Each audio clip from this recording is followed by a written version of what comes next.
Hey everyone, and welcome to the channel. Today I'll be reviewing the S.H.Figuarts Izuku Midoriya, or Deku, figure from My Hero Academia. Now, I've talked about this in my Revoltech Mirko review, but I dropped My Hero partway through. Not that I hated it or anything, but I was just losing interest in the franchise and just moved on. I have been sort of like trying to get back into it slowly, and these figures that they've been releasing lately have really helped make me want to get back into the franchise, because I've heard that the S.H.Figuarts line is really good. The Revoltech Mirko was absolutely fantastic, and now that the series is finished, I can binge it all while reading. So who knows what will happen in a few weeks' time if I'll be up to date. But so far, I'm getting that passion back to get really into these posable figurines, as well as get really into My Hero, just for the sake of understanding these figures and designs a little bit more, as well as the powers, because I just really don't know what's happening for some of these. But in general, I think that I can still enjoy these figures enough to understand what's going on. So this is the first S.H.Figuarts released in the My Hero line. Tamashii Nations are late to the party, but I think that they have done a really good job. I think it's similar to their Demon Slayer line. I haven't looked at the Demon Slayer line, but I've heard that the S.H.Figuarts ones are really good, like better than the Figma and the Buzzmod figures. But for My Hero, at least, the series is decently popular enough still, and they're doing the more modern designs, so it will work pretty well for posable figures at this point in time. But anyway, enough waffling about, let's open up the figure. So taken out of the box, here is what Deku comes with. So we've got the figure itself, we've got 3 additional faces, as well as 2 additional hair sculpts. We've got several different hands, as well as an effect part that is attached to one of his hands. So it's an interesting little loadout. It might seem a little bit light at first, but what you can achieve with this figure and the way that you can customize the faces, I think that it's more than enough for a baseline figurine. Yes, it sucks that there is a sold separately effect part set that was announced, I believe, prior to this figure releasing, so that kind of sucks. And it does have some accessories for Deku that realistically should have been in here, but I will ignore the existence of that for the most part, and when I do a review of the effect part set, I will be a bit more critical of what was in it versus what should have been in the base figure. But anyway, taken out of the box and put on display here is Deku, and he's looking pretty damn good. I believe that this is his current design in the anime, and it has changed a bit from the last time I had seen him, so it is an interesting look. I do like the sort of deeper green that they've gone with.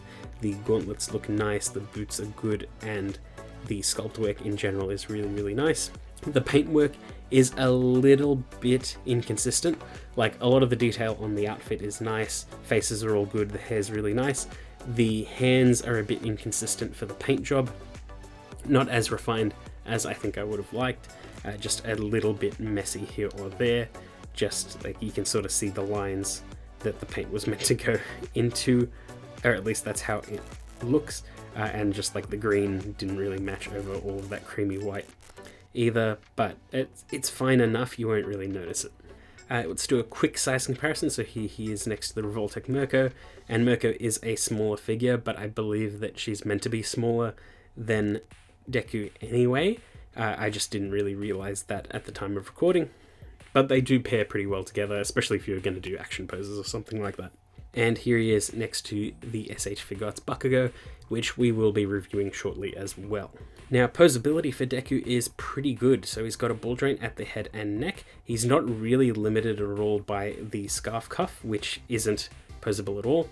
The little cape at the back can hinge and rotate around. His arms can move up that far, rotate all the way around, butterfly in,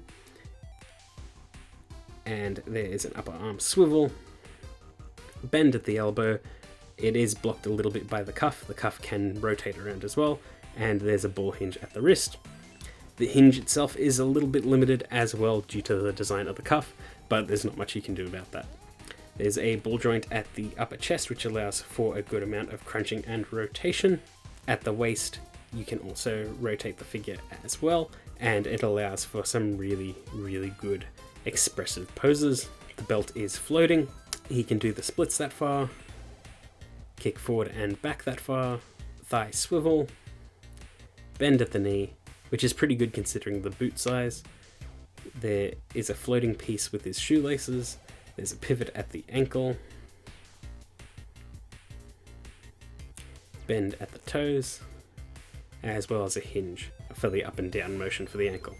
So pretty good posability. It is the sort of standard that you would assume out of a posable figure, but the range of motion itself is quite good. Everything is buttery smooth on this figure. The only thing that is slightly annoying are the fists, or just generally hands, are a little bit hard to remove and replace. I feel like I'm going to break the figure every time I do it.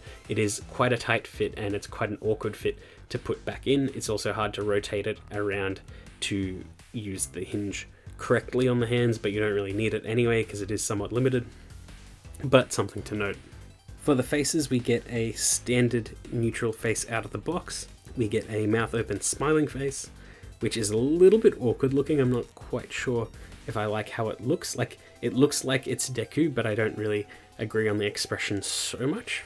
But again, it's been a while since I've seen or read My Hero, so I don't know if it's like in reference to a specific smile that he has. He's also got a teeth-gritted angry face, and it looks like his powers are being activated with his eyes.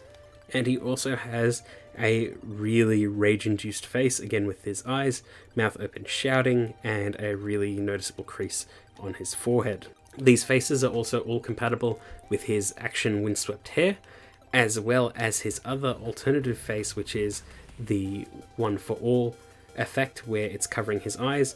I don't really like the look that much. It looks a little bit weird on his face, but I do appreciate that it is something you can do.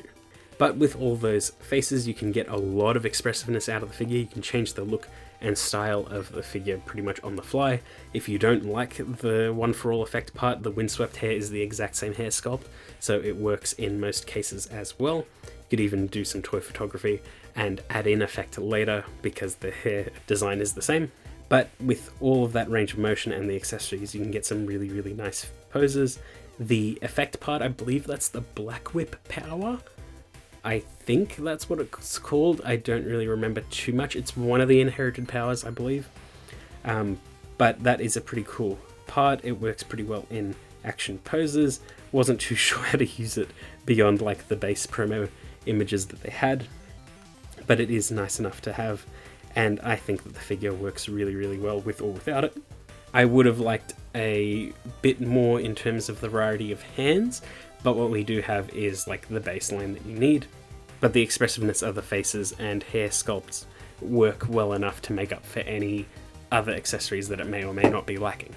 But in general, I had a lot of fun with the figure, had a lot of fun posing it, setting it up, and because the joints were so nice and smooth, it was a joy to pose around, which is something that will become very, very important when we talk about the Bakugo, because you can see all the spikes on him, and those are sharp and awkward, and it makes posing and dealing with the figure a little bit more difficult, whereas the Deku's much more smooth design and simple design works in its favor.